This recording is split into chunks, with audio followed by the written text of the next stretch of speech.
we are live Thanksgiving night, 11:45 p.m. Eastern. We will break down all three games that were played on Thanksgiving. So the first thing that I do want to say is I hope you had a wonderful Thanksgiving with you and your family. And I know I enjoyed the day, and if you didn't, well, and if you just came here to listen to football discussions be had and just recap all of the games, then let's go ahead and dive right in. So normally within a recap, I typically go, chronological order, but the Ravens-Bengals game just ended, or shall we say Bengals-Ravens. So look, the Bengals tonight, guys, they really took it to them. You have to credit the Bengals for going into Baltimore and winning 32-14, and there's a lot to. Let me actually go ahead and put the game up here. There we go. There's a lot to be said for both sides within this. There is new member alert. Appreciate you joining. That is excitable dread. Appreciate you joining. New member alert. But within this game for the Ravens, look, you can sit here and say that we turn the ball over a lot, and you can give the typical coach speak and say, we're just going to take care of the football, and we'll clean things up next game, and we'll get back on track, and whatever, right? Obviously, that's the standard thing that fans typically, or not fans, that's the standard thing that coaches would do. But within this game, we have a super chat right here from Edward right off the bat. This is, as a Ravens fan, season's over. And I'm going to be honest, with where the Ravens are right this second, if things don't improve, then I 100% agree. And here's why. Here's why I agree with this. So first off, Edward, I appreciate the super chat. And there's a couple people that have actually thumbs up that comment from Edward. And then Goose, who's also a member of the channel, says, get Harbaugh off the team. He shouldn't have a job. I'm not going to get into the Harbaugh discussion specifically right this second, but within this game, you commit 5 turnovers. The one turnover in particular was it was just such a weird play. It immediately set the Bengals up inside the Ravens red zone, though the Ravens defense did hold. That was very early in the game. But within this, there are a couple of things that need to be addressed. And Outsider here says that there's genuinely something burdening Lamar's mobility, and that goes back to the super chat from Edward that said this season is over. Where the Ravens are right now and where Lamar is right now is, it's not remotely close to 100%, and you can tell, and that's why if things do not improve at all, then I would agree in the sense that the season is over, because you're not going to beat any team of note with the way that the Ravens are currently playing. And when you look at the Ravens win streak, and by the way, that takes absolutely nothing away from the Bengals forcing 5 turnovers on the road and putting up 32 points. That is not a slight at the Bengals at all. So I just want that to be clear, because there's no correlation within that for the Bengals right there. But within the Ravens 5-game win streak, and this was discussed in the Week 13 preview that myself and Marcus Whitman do every week prior to the games. Now, typically we do the previews on Friday. Because there were 3 games today, we wanted to do it yesterday, or we wanted to do it before the games. And what I highlighted within this game for the Ravens was, hey, they need to... We need to see something from the Ravens offense. And there is a super chat from, it's not going to let me show it on the screen, but it's from N. Matee, and they say, who is this and what did you do with the actual Bengals defense? Happy Thanksgiving. The Bengals defense over the past couple of weeks they've played a lot better, because I know they lost to the Steelers 34-12. That wasn't exactly on the Bengals defense. The Steelers defense had multiple touchdowns, so you kind of have to take 14 points off the board regarding the Bengals defense specifically. And then they didn't play bad last week against the Patriots. The Patriots were kind of lucky to get out of that game with a win. So within this for the Bengals, within this for the Ravens, their wins recently haven't been pretty. They have not been pretty at all. They beat the Jets 23-10. You beat a bad team, a team that's going to be selecting in the top 5 of the draft. Spoiler alert, next video will be Saturday morning. It will be the first mock draft of the season. But you beat them 23-10. You did not look good against the Browns in Week 11 at all. There were 3 turnovers within that game, and if it wasn't for Shedeur Sanders coming off the bench and playing horrendous and going 4 of 16, if you have an NFL caliber quarterback in that game, you probably lose if we're being completely honest with the way the Ravens played in that game against Cleveland. Against Minnesota turned the ball over 3 times.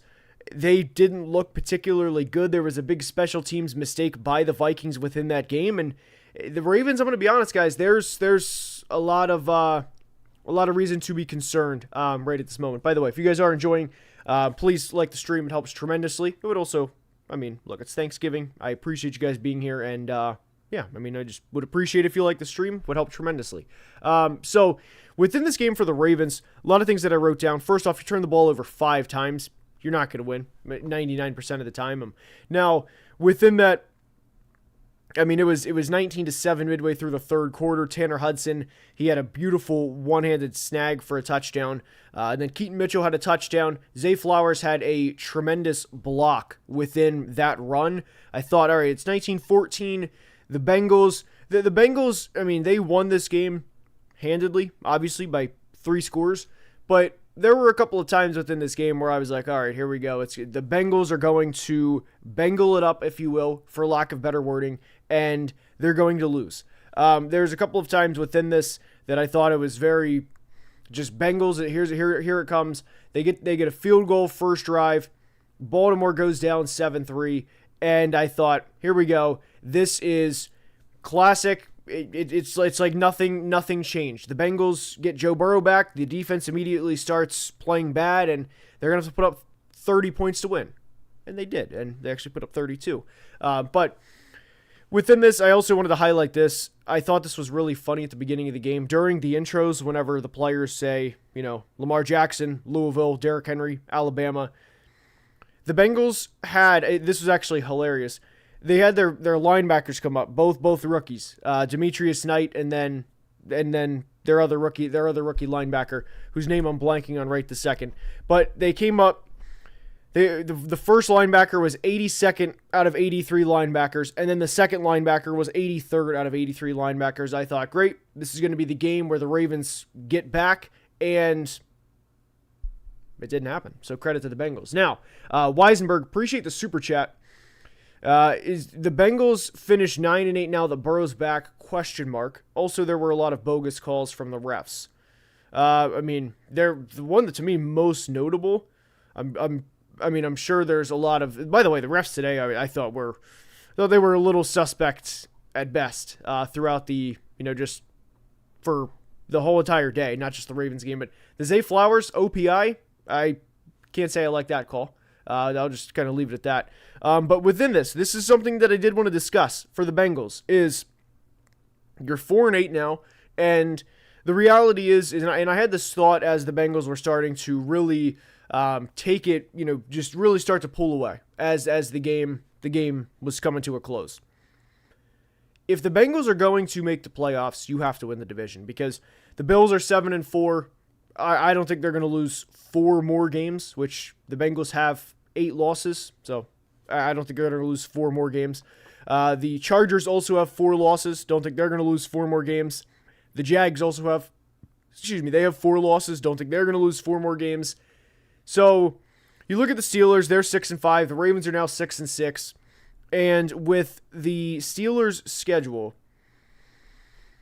let's take a look at the Steelers' schedule. They play Buffalo. That's very favorable for Cincinnati this week.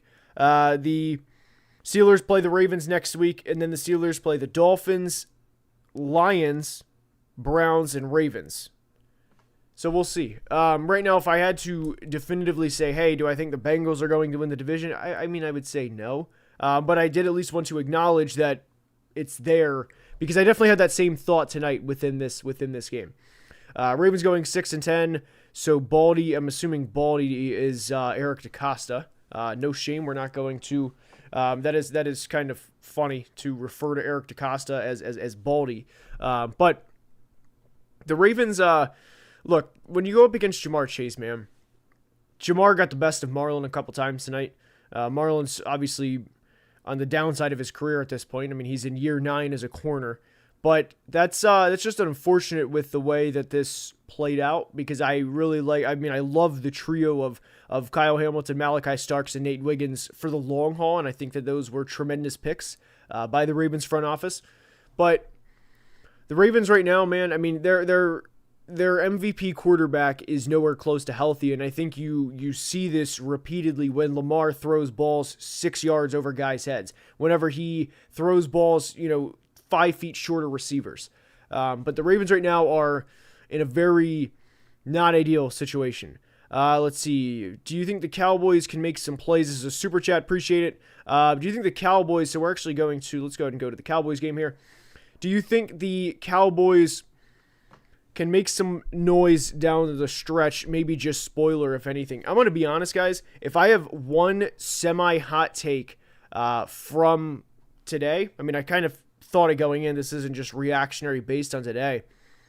The path for the Dallas Cowboys is there, and I also said this within the weekly preview yesterday, and I've been highlighting this week. But with Dallas, the biggest thing they needed to do was split this week, which they obviously won, so we're already looking good for the sake of the Dallas Cowboys, and next week at the Lions. And there's a scenario right now where Amon-Ra St. Brown, they said he's out 1 to 2 weeks. And we'll obviously discuss the Amon-Ra St. Brown injury within the Packers and Lions. But obviously, if Amon-Ra's out next week, that's extremely beneficial from a competitive standpoint for Dallas. And then after that, they play the Vikings. They'll win that. Then they play the Chargers. They can win that. Then they play the Commanders and Giants. They should win both of those. So all I'm saying for the Dallas Cowboys is the opportunity is absolutely there. And the Cowboys today, some of the notes that I have written down from this game.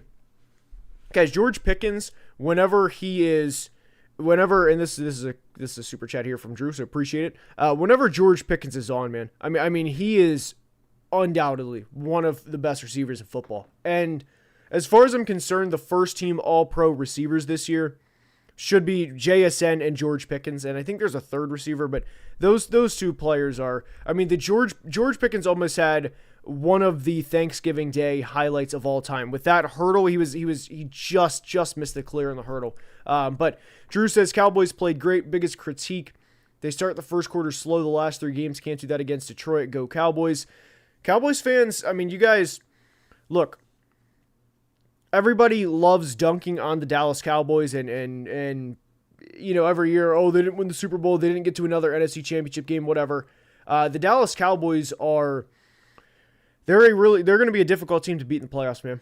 They are going to be a team nobody wants to see play because the defensive line it's starting to get there. Quinnen Williams, Kenny Clark, Osa Digizua, and then you have Donovan Ezaraku coming off the edge. They're a pain, man. And then, of course, George Pickens, CD, Javonte, Jake Ferguson. The Cowboys, guys, they can beat anybody on any given Sunday. I'll leave it at that. The Cowboys are they're going to be a nuisance. Weisenberg, again, appreciate super chat. Sucks the Bengals defense decided to be elite when it was too late to make any impact. I'm going to be honest. I mean, the opportunity's there, guys. I don't think they're going to, but I agree with what you're saying, though, because if the Bengals win any other game that was flip-flop earlier in the year, we're having a much different conversation. But Rich also says, healthy Joe is a top 3 quarterback. Give him some defense, he said. I mean, you've seen it. You saw it tonight. Now, let's go to a couple of other super chats here. Lamar has lost all fire, man. That's on the coach. Personally disagree. I think that's with where the Ravens are at this point. To kind of go back to the Ravens for a minute, I don't think Lamar's healthy, and I think that's shown every week at this point. And I do feel for Ravens fans watching this at this point because it sucks to watch this. New member alert, appreciate it. New member alert, and that is 5 Hour Energy 69. Incredible username. I do have to, and also Lennon as well. Appreciate it. And the 5 Hour Energy, just incredible username. But Let's see here. This is one super chat here from Lennon, and it's Cowboys. Who do you think next week? Cowboys or Lions, and do you think they can actually make the playoffs? I 100% think the Dallas Cowboys can make the playoffs. I feel like you're lying if you don't think there's a chance for the Cowboys to get into the postseason, guys. They have 5 losses, and they can still get to 10 wins. Because if they lose next week, they'll be 6-1, but they'll beat the Vikings the following week. They can beat the Chargers, they can beat the Commanders, and they can beat the Giants. So for them to get that 6th win today and to play a team without Sam Laporta next week, confirmed, I mean, obviously Laporta's out, the rest of the year, and then to potentially play without Amon-Ra St. Brown, yes, I 100% think that they can get to the playoffs. So definitely. And do the Lions miss Ben Johnson? So I don't think the Lions miss Ben Johnson. I'm sure there's a part of them that do. I mean, naturally, but the Lions were never going to be able to keep up this type of the level of play that they had last year, just strictly from a results standpoint. And the reason for that is the 2024 Lions they finished top 15 ever in terms of points per game. So unless you thought they were going to go back to back, I didn't think that they were going to. I mean, that's just a natural fall off was going to happen. But with the Lions, we'll get more into that in a second. They're a couple of plays away from being 9-3. I don't think it's time to panic for the Lions. Now, to go back to this game, Cowboys-Chiefs. And again, quickly, if you are enjoying, please like the stream. We're at 80 likes. It helps tremendously. Would very, very much appreciate it. The Cowboys were down early because of the interception. Then the Chiefs scored on their second play.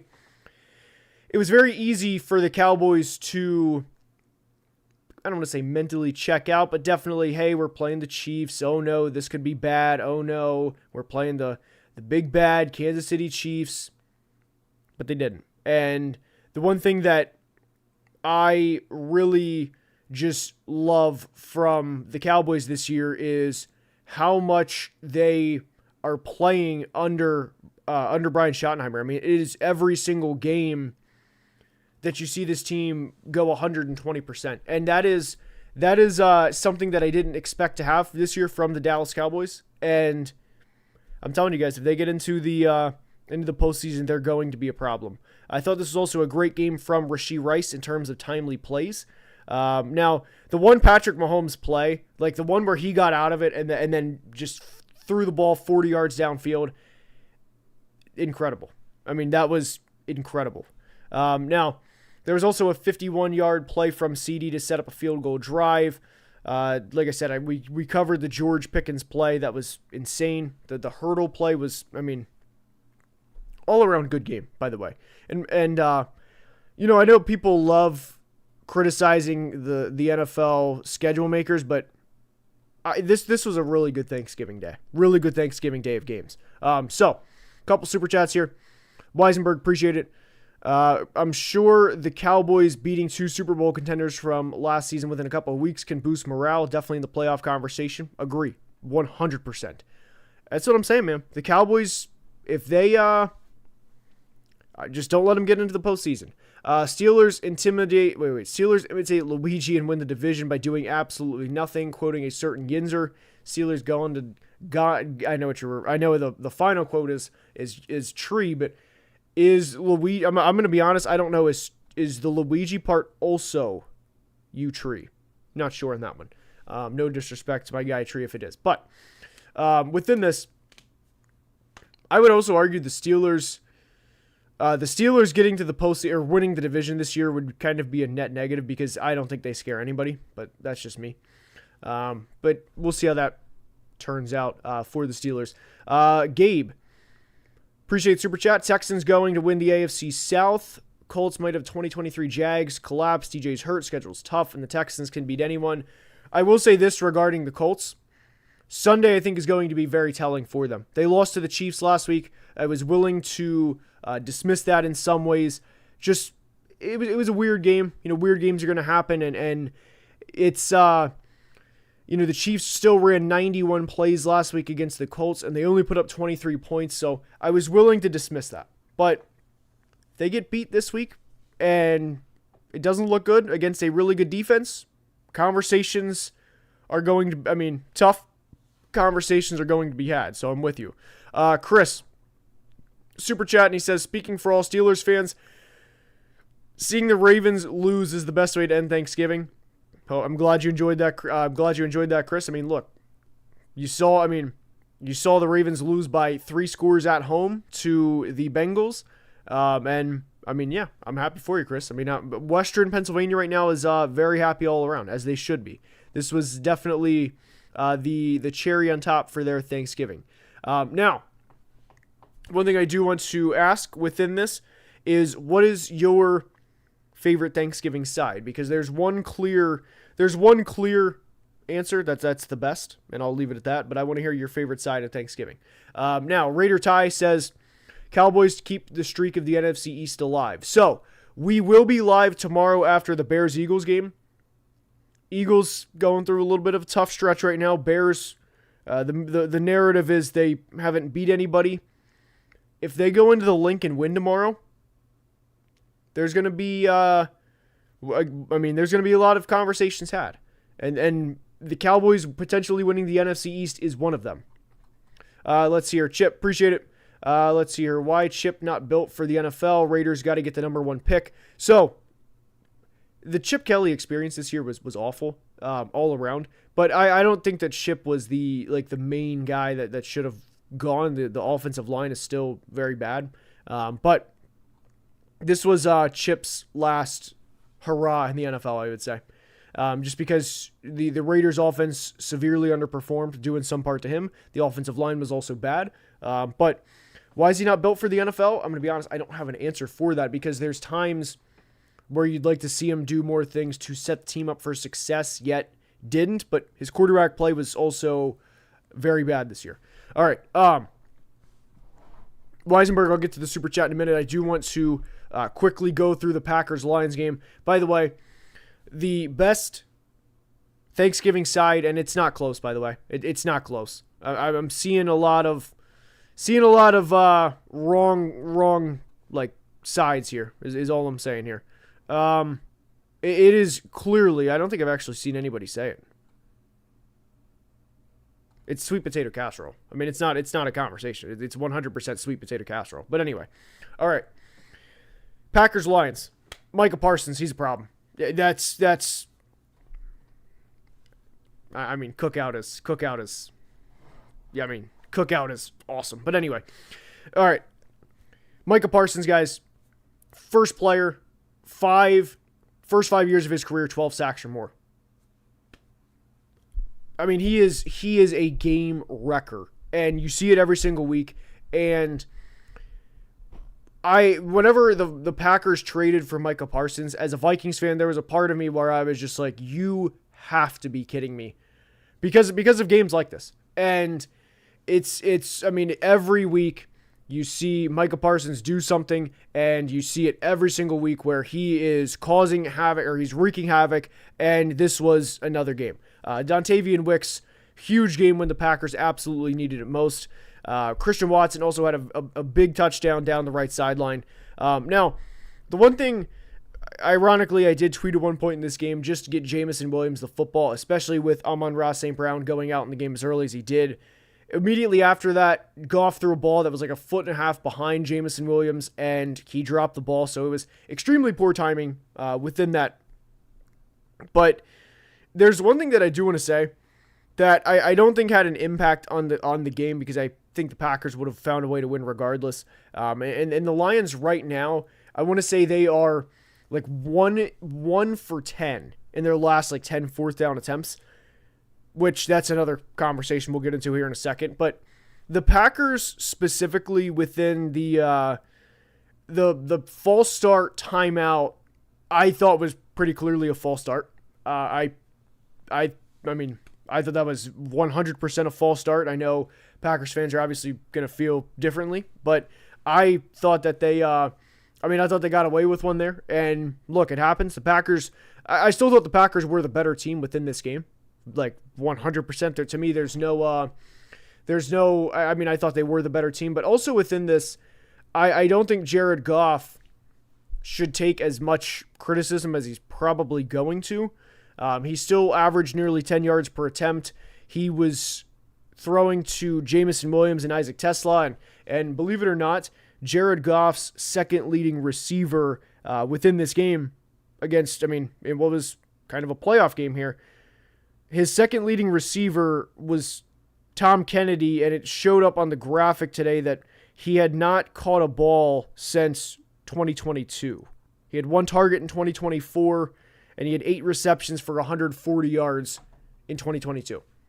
That was Jared Goff's number 2 receiver in this game. Obviously, Laporte is out, and there's also a conversation to be had about the Lions' play calling at times. Certainly a little frustrating. But here's a super chat from Weisenberg, and I promise I'll get to the other super chat in a minute. Weisenberg, once we're done this, which I appreciate, by the way. Dan Campbell should kick field goals now. Going on 4th down ain't working as well anymore. So there's a couple of things that can be true at once. And the one thing that I do want to talk about with Dan Campbell is a couple weeks ago they lose to the Eagles. Obviously a very frustrating loss. That was a game where Jared Goff was 1 of 13 on 3rd down, which obviously you're not going to be able to win games like that. But I think there should be kind of a happy medium where, if you go back to like 1990s play calling, it's 4th and 1 from the 1 yard line. It would kind of be like, guys, we got to get the points. We got to get the points. Like we just take 3 points, just and kind of move on, right? But with Dan Campbell, 4th and 7 from the 4th and goal from the 7 yard line, like shit, let's go for it. Let's just go right now. And I think there should be a medium within that. And what I think there needs to kind of be is, if you miss 3 straight 4th downs, kicking 3 and getting 3 points and getting 9 points is better than 0. And that's extremely frustrating for Lions fans to go through. Dan Campbell not kicking the field goal down 10 minutes was not great. Could have been a 1 score, got the ball back. I do agree with that. And I think that there's some balance that's needed. And I feel like right now with the Lions, I don't think that they should panic. I know they're 7-5, but because some of these issues are kind of fixable, but you also have Amon-Ra out for a couple weeks and Laporte out for a couple weeks. But the biggest thing with the Lions is they were in this game. They had a strong chance to win. So I feel like anybody that wants to say, hey, 100%, the Detroit Lions are done. They missed their window. They should have won the 2023 NFC Championship game. They're done. I don't think that should be the takeaway either, because Micah Parsons had a Hall of Fame Micah Parsons game. And by the way, I've said multiple times that I do think Micah Parsons is a Hall of Fame caliber player. We'll see with the longevity in terms of, if he gets there. But Jordan Love had 4 passing touchdowns, and you were still in a position to have a chance to win this game. So I don't think that the Lions are, doomed, that they're 100% done. Work on a couple things, and I think they'll think everything will, not everything will be fine, but I definitely think that it's not the complete end of the world. Now, within this for the Packers, obviously tremendous win on the road. This was a season sweep for the Packers. You're now 8-3-1, and you're watching the game tomorrow between the Bears and the Eagles that, hey, there's a very strong chance the Bears lose that game, that we could be top of the North through 13 weeks. And then we also play the Bears next week. Now, I think there's a conversation to be had about, do the Packers root for the Bears next week or tomorrow just because, the Eagles beat the Packers and then the number 1 seed for the Eagles or higher seeding for the Eagles and all that. But the biggest thing right now for the Packers as we record this, as we go live and discuss this thoroughly after the Thanksgiving Day games, is you went into a hostile environment and came out with a victory. Your quarterback threw 4 touchdowns. The player you traded multiple first-round picks for had 2.5 sacks, 12.5 sacks in the year. The Packers are a problem, man, and I'll leave it for that. We never root for the Bears ever. I think you would root for the Bears in some situations, but anyway, I get what you're saying. But that's look, huge win for the Packers. Now, Clutch says, Ravens fan here, do you still think Lamar can win a Super Bowl in his career, even now with the Ravens? I'm coping hard AF. So appreciate the super chat, and I 100% do, yes. I mean, Lamar's 28 years old. He's very clearly not 100% right now. And on top of that, does that also, I mean, would you ask that question if you're a Bills fan right now? Yes, Lamar can easily still win a Super Bowl, yes. Now, I think 23 was undoubtedly the best chance to win a Super Bowl, and running the ball 6 times was a choice by Todd Monken. But this year specifically, no. But in his career, yes, 100%. Now, to go back to the one super chat from Weisenberg, which I appreciate. Scared for Indiana Jones. This is pertaining to the Colts-Texans game this week. After Allen got bullied with 8 sacks by the Texans, I'm afraid the same fate would fall into Daniel Jones. Even worse, that he's trying to play through his injury. So I'm not going to pretend that I have, some sort of knowledge here about Daniel Jones' injury. But what I will say is the Colts' offensive line is better than the Bills. And they're obviously familiar with the Texans, obviously, because they play them twice a year, and they're obviously very familiar with Will Anderson and Danielle Hunter. And what I will say for the Texans is Will and Danielle are both top 5 in the NFL in pressures right now, and Daniel Jones has started to show some signs of not being the player that he was earlier in the year. I don't know if that's full regression back to Daniel Jones. I don't know if that's what that is, but he's been a different player the past couple of weeks. So we'll leave it at that. But this week for me, for the Colts, in a lot of ways, is going to be very telling. All right, Zeke Ninja, appreciate it. Probably glazing right now, but watching Dak escape sacks is so fun to watch. He got his movement back, for real. Like, he's not like Mahomes or Allen, but he's sturdy and agile, and he made huge plays. I mean, look, if you're a Cowboys fan, you're a Dak fan, you just beat the Chiefs, and Dak played really good. Hell yeah. It's Thanksgiving. You know that people were probably over. You may have been at family member's house, and you watched Dak throw for 320 yards and 2 touchdowns and bounce back the way he did after the interception, which could have very easily been, what's the word? The butterfly effect? Is that, no, it's we'll just say that could lead one thing to another. And it didn't. So 100%. Sweet potato casserole is your worst take in years. Dude, it's awesome. I mean, have you had good sweet potato casserole? It's awesome. It's just such an elite. I mean, it's the best side. And by the way, we're not doing marshmallows. We're not children over here. No marshmallows. None of that. It's just sweet potato casseroles with pecans on top. Yeah, like clear. I'm not. No. None of the marshmallows. None of that. No. All right. Good question here, Sekai. Good question. Do you think there's more pressure on the Lions or Cowboys to win next week's game? I feel like I would say, ooh, man. You know what? I'm actually going to toss a poll. I will give my opinion. I have my answer to this. But I'm curious to where the chat stands on this. So, next week, more pressure on the Lions or Cowboys to win. I know where I stand on this, but I'm eager to see where the chat stands on this. But I'm definitely going to go with the. Well, no, I already had my answer, but right now the chat's 73% Lions. I still think it's the Cowboys personally, but that's just me. Mainly because the Lions can still get into the postseason, guys. The Lions' schedule after the Cowboys is at the Rams. That's tough. But then they play the Steelers, at the Vikings. That's a win. And then at the Bears, which can be winnable. So that would be my reasoning for that, where I think I still think there's margin for error, even though the Lions are 7-5, where the Cowboys are 6-5-1. So for me, it's the Cowboys because I think they have less margin for error. But that's just me.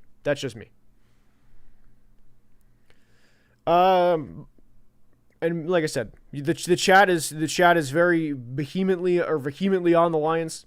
We're going to disagree on some things. We're not going to agree on everything, but I definitely, for me, I think it's the Cowboys, just because the Lions are Like I said, I don't think the Lions at 10-7 make the postseason. In that case, then it would be the Lions. But I still think that because the Lions have more wins and their final 3 games are the Steelers, Vikings, and Bears, they can still get 2-10 wins.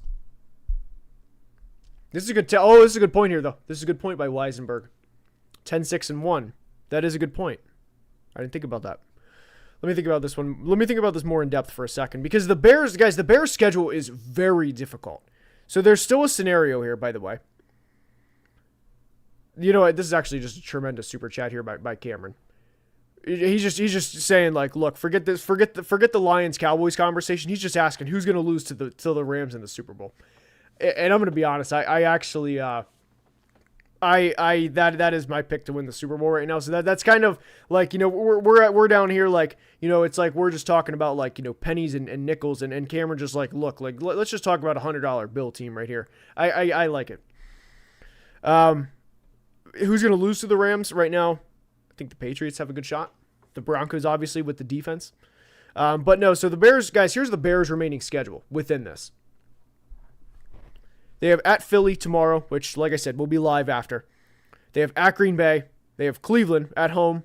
I mean, Shedeur, I don't know if you guys saw this, but Shedeur Sanders, according to Kendrick Perkins, is the most powerful black man in the United States since President Barack Obama. I'll leave you guys to discuss that. So Chicago could lose to Cleveland. Then they play the Packers at the 49ers and home against the Lions. And for the Bears right now, the only one that I would say that, hey, I'm chalking up as a win for sure is that game against Cleveland. Or at least not for sure, but I would feel really good about that. But at Philly, at Green Bay, Cleveland, home against Green Bay, at San Francisco on Sunday night, and then home against the Lions, there's a chance. I mean, guys, the Bears are 8-3 right now. There's a chance they finish 9-8. So there's a very real chance the Bears finish 9-8. So there's a chance right now where the Cowboys and Lions both make the playoffs and the Bears don't. But all right, what team do you think has the most pressure to win on Sunday? I feel like it's got to be Houston. I want to pull up. So right now, what I'm doing is I'm pulling up the schedule on my phone, just to. Some people might say the Panthers because they're 6-6 and they can win the NFC South. I wouldn't say that personally. But I would say the Texans because their playoff chances kind of, I mean, they kind of rely on Sunday. The Bills and Steelers is also going to be a pressure game in terms of that. The Steelers will, just because they can go up in the division, and I would say the Steelers or the Texans. Both are actually 6-5. Both are actually 6-5. All right, 9-8 would be a great season, and that's a great point. And I think that should be remembered for the Bears for where they were entering the year. Because right now, like, the reality is, right? I said right a little too many times in there, but if you would have said to a Bears fan prior to the season, hey, you're going to be 8-3, you are going to, even after, I mean, you're going to start out 0-2, get beat by 31 points, and then you're going to rattle off 8 out of your next 9. Caleb's going to have 16 touchdowns to 4 picks. And you're going to have, there's been so many cool moments for the Bears this year. You're to come back down double digits against the Giants. You're going to win in a Devin Duvernay kickoff return against the Vikings. You're going to beat the Steelers after, kind of giving them a touchdown. Did I say 6-7? Okay, I said 6-7. But you're going to beat the Steelers the way they did last week. There's been a lot of games this year that the Bears don't win last year. And if you would have said to a Bears fan that you're going to be 8-3 through 11 games, you might finish 9-8, but you're going to be 8-3, they would take that in a heartbeat, guys. Let's just call that what it is. And here's another great comment here, by the way. Year 1 with Caleb and Ben Johnson. So I'm with you. I mean, there's, even if the Bears season ends the way that it could, I mean, it's still a successful year. I will say this. It is a successful year. I'm saying this on Thanksgiving night. If the Bears season ends 9-8, they lose 5 out of the final 6 because they're playing the Packers twice. They still have the Lions, the 49ers, and the Eagles. It's still a successful season. To go from where they were last year. I mean, guys, 1 year ago right now, they were coming off the Thanksgiving Day debacle where Eberflus had one of the worst clock management things you'll ever see. The overthrow to Rome Odunze, clock runs out to 8-3. Yeah, the Bears are fine. Like long term, they're fine. All right. Let's see here. Ben Johnson will make sure Chicago is a threat, getting better even with injury. A lot to feel good about. That's also a great point because throughout a lot of this, Kyler Gordon and Jalen Johnson have been out. And Sean Wright has stepped up. Kevin Byard stepped up. So, yeah, I mean it's been a phenomenal year. All right, Cowboys put on a good show. They did. Cowboys are, I'm telling you guys, they get into the postseason, they're going to be a problem. They will be a problem if they get into the postseason. CD has returned. It cannot be understated how many PI calls he draws. Actually unguardable when he's on. CD just needs to work on a couple drops, but he'll be good. Patriots Colts AFC Championship game would be cinema. That's from a new member. That's from 5 Hour Energy 69. Nice. I do like the... I like how it's not just 5 Hour Energy. It's 5 Hour Energy 69. Like, just I love the addition of 69 on there, which nice username. All right, let's see here. This really is last year reversed with the Commanders and Bears. Yeah, dude, it's honestly in some ways it's kind of like reversed even within the division. With the Vikings and Bears, the Vikings are horrible. The Bears went through it last year. Donovan Ezeraku fans only in this chat. Shout out my guy Donovan Ezeraku. So, little story real quick about Donovan Ezeraku. So, I go down to the Senior Bowl. I started last year. I'm going to make it a thing where I go down every year. I went down last year to Mobile. Donovan Ezeraku was coming off of a phenomenal year again at Boston College. He had 16.5 sacks last year. I had him as a top 20 player in the class. And so I'm leaving my flight from Mobile, and obviously, there's a player sitting next to me, and I just lean over and I'm like, hey man, like, who are you? And he says, I'm Donovan. And I was like, that's awesome. I just got into your tape a couple of weeks prior to the Senior Bowl. I was like, good luck. Love your tape. First round prospect. And he's like, thanks, man. Really appreciate it. So me and him are basically boys is what I'm saying. And yeah, obviously I remember that interaction way more than Donovan Ezeraku, but great dude. And obviously happy for the success that he's having. Also, he should have never fell to the second round. I never understood what that was about. Cowboys versus Colts, Super Bowl, seen enough for their fallen. This is a rematch from way back in the, this is like one of the first Super Bowls. It was Dallas's first Super Bowl. Great story. I appreciate that. Thank you. I'm glad you enjoyed my interaction. All right. Let's see here. I make 5 Hour Energy 67. Good call. Good call. Super chat from Chris. Chris says, if the Steelers get to and win a playoff game, would you be on the side of keeping Tomlin? Currently unsure of what's best for our franchise. I'm going to be honest. I just wanted to move on. I just want them to move on. Like, it's how many times do we have to run back the same thing? And I would kind of ask this, and I know this is not a fair question. Do you think forget the Super Bowl, actually. I was going to say Super Bowl. But do you think the Steelers are going to go to the AFC Championship game with Mike Tomlin? I don't. I mean, every year, it's the thing is with the Steelers, I feel like it's always something. There's always some sort of excuse. There's always, oh, well, we didn't do this. Oh, well, we didn't have this. Oh, it's always something. And to me, the streak of the never losing a season to me is insanely overblown because it's like, okay, great. Wow, we went 8-8. Great, we went 9-8. I mean, I would rather go 4-13. I mean, let's just put it like this, right? I'd rather do what the Bengals did in 2019 and 2020 and play in a Super Bowl than do what the Steelers have done over the past 6 years. But that's just me. I don't know where you, I mean, and it's easy to say that with the results, but to have a number one pick that you use on a quarterback, okay, unfortunately he tears his ACL in his rookie year, and then they have the number 5 pick. They take his buddy from college. I would rather run that back every time than 39-year, or what was he at the time? 38-year-old Ben, Kenny Pickett, Mitch, Mason Rudolph, Justin Fields, Aaron Rodgers, Russ. I forgot Russ was in there.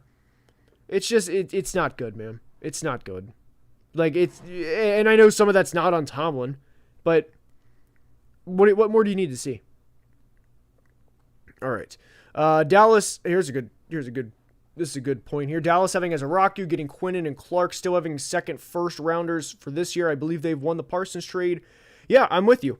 And here's the biggest thing that I like about your comment here. Green Bay also won. Both can be true. I think this is very much a win-win trade.